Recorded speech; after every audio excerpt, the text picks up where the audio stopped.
Today we're interviewing Debbie McAvey at Deb's Doggercise in Forestbrook.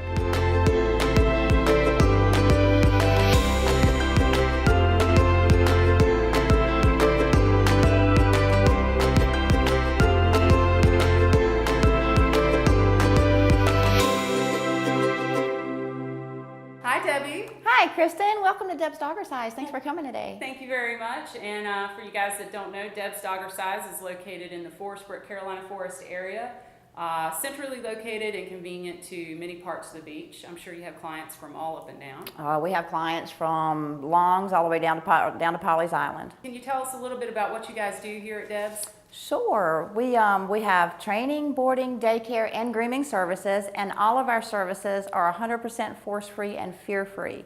So we have a very stress-free environment for all of our dogs. Daycare, they get a lot of mental enrichment, they get to play with puzzle toys, they get to do scent and find it games, as well as group play and one-on-one play with their best friends. And we also make sure that we incorporate... They make best friends. Oh yes, absolutely. All of our doggies are here 3 to 4 times a week, and they each have their own little clique, just like in high school, you know, their own little friends. But we make sure they get plenty of rest time and nap time as well, because, you know, if you have a grumpy toddler that's missed their nap time, sometimes they're just not enjoying play anymore.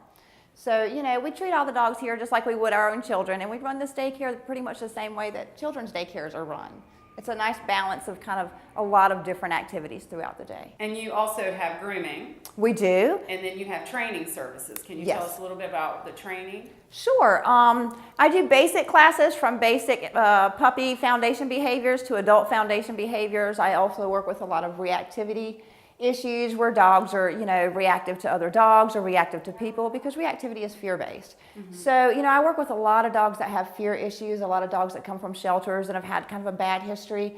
You know, some dogs have bite histories because bad things have happened to them. So working with fear and anxiety, you know, it takes a lot, but I have a lot of clients that have worked really hard, and we have a lot of success stories with these dogs with force-free methods. Force-free is science-based training methods that do not involve punishment, because prong collars, shock collars, leash jerks, and punishments, they work because they're based in fear and intimidation and pain. I never want to do that to an animal. They don't deserve it. They deserve to be educated just as kind as the rest of us were.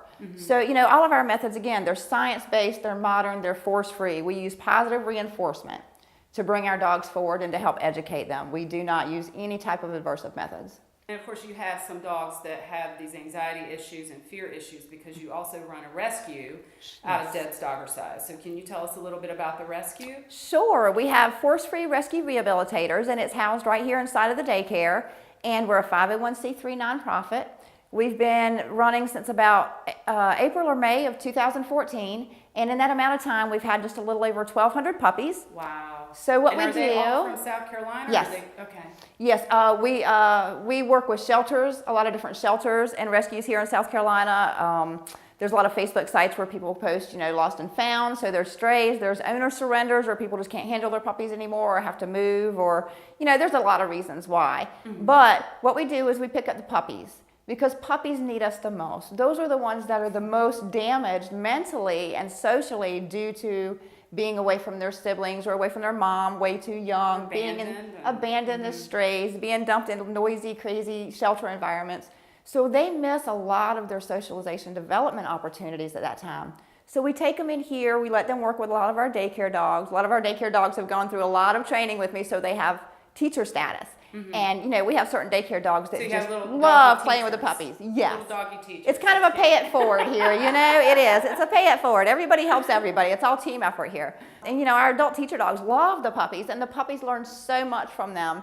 So it's kind of like having, you know, big brother, big sister around to help out to get them in the right direction, so that when they do go to their forever homes, they're not fearful, they're not biting, they're not too high, and they're not being returned to the shelter. So basically, you guys get the puppies ready to be adopted, and then they go out to different locations to be adopted throughout the community. We do. You know, we also have a spay and neuter program through our rescue called Community Spay and Neuter, where we, you know, subsidize spays and neuters for owners here in South Carolina that want to keep their dogs, but, you know, don't want to keep having litters that they have to return to shelters or send to rescues. So we really, really preach a lot about spay and neuter. It's the healthy way to go. It prevents cancer and it prevents unwanted animals in our area. So if somebody wanted to help with the rescue, what are some ways that people can help from the community if they wanted to get involved? Well, we love community involvement. We love to be involved with the community. And, education, spreading education. Tell people about force free, tell people about spay and neuter. Other ways that people could help too maybe is to bring supplies. Yes. Okay, what are some of the supplies you guys could use? Well, we can always use more mental enrichment toys, puzzle toys, Kongs, treat balls, things like that. We use pedigree puppy dog food, so we can always use some extra bags of pedigree, cleaning supplies such as bleach and wipes and things like that because, well, let's face it, 8 to 10 week old puppies are pretty messy, especially when you have a litter of them. And then you said sometimes you need help with transport. Sure. All of our puppies have to be vetted. They get their regular series of booster shots. They have to be dewormed. They have to have clean fecals, and they have to be in good health before they can get their health certificate to travel to other states. Okay, So and then the volunteers help get the puppy from Yes. here to the vet appointment and back. Yes, and also to their transports. Once the puppies get their health certificates and they're ready to go on to their rescues And to be adopted, we need help getting them to their transports, which are sometimes in Florence. And then one of the fun things that I think you mentioned when I was talking to you earlier was that people can come and volunteer to help walk the puppies that have Yes. made it to a certain point and Yes. they're ready to start getting out and trying out some of their new knowledge that they've learned Absolutely. through the rescue training. Yes, we would love to have people come, and just check in with us and say, hey, do you have any puppies that are ready to go play for the day? You can come and pick them up, take them out for an hour or two, do some leash walking, maybe take them out to some parking lots so they get used to seeing cars or, take them to Market Commons so they can get used to seeing a lot of things that they really don't have the opportunity to see here at our facility. As long as these volunteers are using force-free methods as well, and, we can help show you how to do a lot of the things that we do so you're consistent in the training they're receiving here. We would love to have some people do some hands-on work with these puppies. Well, I'm sure there's a lot of people that would think that was a lot of fun. So if you wanted to volunteer, or if they wanted to volunteer to help transport or take the dogs out for a walk or even drop off supplies, what would they do? Well, the best and most efficient way to reach us would be deb@debsdoggercise.com. We check our email several times a day. You can also give us a call, 843-903-5530. Okay. Well, I'm sure there's lots of people out there that would love to have help in one way or the other. So all you have to do is give her a call. But right now you're going to show us with Brody? Rody. Sorry, Rody. You're going to show us some of the force-free techniques that you use to help train. And anybody can come in with their dog too to get training sessions with you. Absolutely, Right. absolutely. Well, let's see some of these techniques. Sure. All right. All right. Hey, Mr. Rodeo. High five, dude. Good job. Can I have a kiss? Mwah. You're such a good boy. So this is Rody, and Rody's been coming to daycare here since he was a little puppy. He's a couple years old now, and he's one of our superstars. Rody has been taught with all force-free methods. He's got a few little cool tricks that he does, but he is super social with everybody. You want to do a high five again? High five. I have some of Rody's favorite yummies. So he helps us out with a lot of the other daycare puppies. He's very, very social because his parents started him out with training and socialization very early on.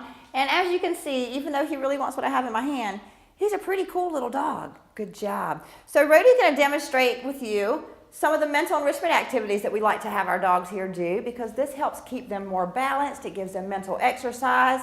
It's just a lot of benefits from it, kind of like sending your kid to preschool and kindergarten. So Rody, okay, go get him. Go find it. Good boy. The ball pit is Rody's favorite. So what we've done is we've hidden some treats in the bottom, and this kind of simulates some of the things that dogs do in the wild. Dogs in the wild, they have to hunt, they have to forage, they have to dig, they have to do a lot of things to survive. So when they come to live with us, we just feed them out of plain old boring food bowls, and that really doesn't benefit them.